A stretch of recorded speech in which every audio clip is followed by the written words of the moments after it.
3 তারিখে স্বাধীন বাংলার পতাকা উত্তোলন করা হয়েছিল। এই মার্চ মাসেই 7 তারিখে হাজার বছরের শ্রেষ্ঠ বাঙালি জাতির জনক বঙ্গবন্ধু শেখ মুজিবুর রহমান তার সর্বকালের সর্বশ্রেষ্ঠ ভাষণটি প্রদানের মাধ্যমে বাঙালি গৃহস্থ বাঙালিকে সশস্ত্র বাঙালিকে পরিণত করেছিলেন।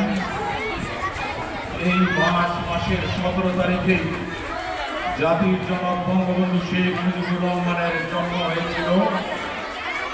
এই মার্চ মাসের 26 তারিখে এই বাংলাদেশের জন্ম হয়েছিল।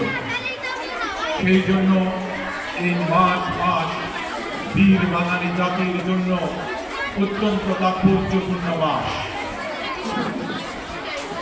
আমাদের সকল শহীদদের রক্তের প্রতি শ্রদ্ধা জানিয়ে